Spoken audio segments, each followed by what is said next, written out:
New this morning, Albuquerque police are looking for the suspect who hit a pedestrian and then took off. Cops say the man was hit on 4th Street, just north of Candelaria last night. He was taken to the hospital with serious injuries. Police haven't given us a description of the vehicle that hit him just yet. We, of course, will keep you updated. A man is arrested after police say he put his toddler in danger and held some people hostage. Police say it happened yesterday afternoon. They say Manuel Romero bolted from his car after being pulled over during a traffic stop. They say he left his 2-year-old daughter behind.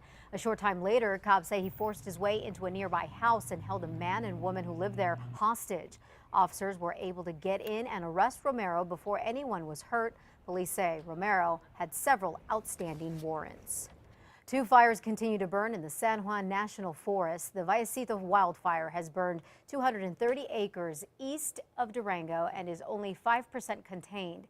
18 homeowners are on alert for possible evacuations. And the Little East fire near Mancos is estimated at 80 to 100 acres. So let's go back to meteorologist Kristen Van Dyke for the very latest on whether Mother Nature is going to play nice up near Durango. Kristen, what do you say? Well, here's a look at the wind speeds right now around the state, and you can see the winds in the morning are very cooperative, and that was the case yesterday morning. So we're seeing mainly light winds at about 6 miles an hour up in Durango. Today, those winds are going to pick up again, just like they did yesterday afternoon. It was breezy, and we continue to have the really dry conditions, though the humidity is up just a hair from yesterday afternoon. So here's how it's going to play out through the day. We're going to see a lot of sunshine, relative humidity at 35% as we go through 9 o'clock, so not too bad. The winds should stay fairly light, west winds at about 5 to 10. It's going to be after the morning hours as we go into the afternoon. The winds are going to be going up. We're going to be looking at winds out of the west at 10 to 15 and eventually 10 to 20 miles an hour. And that relative humidity is going to drop through the day down to 15%. Yesterday we were below 15%, so that helps a little bit.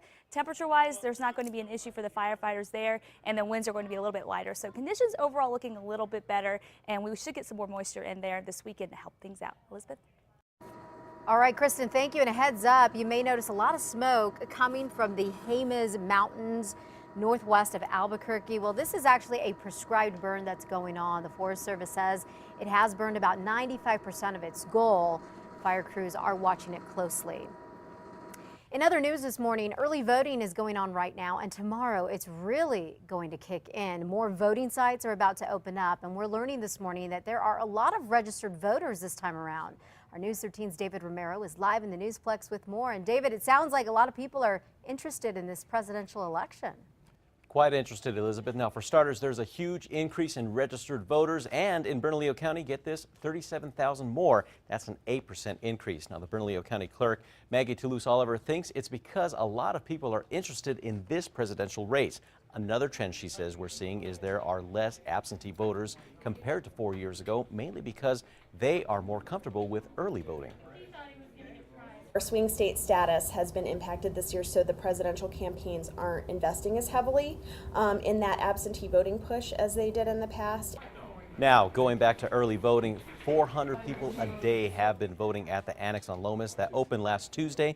Tomorrow, get ready because 16 more early voting sites are set to open up around Bernalillo County.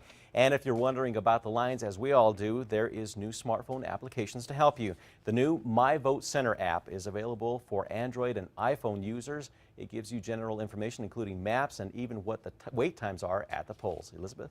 Wow, that is great information, David. Thank you. And by the way, if you do have an iPhone, we're told that that app may not be available for a few days. I think they're working out some kinks, just an FYI. And remember, of course, the polls are open from 7 a.m. to 7 p.m.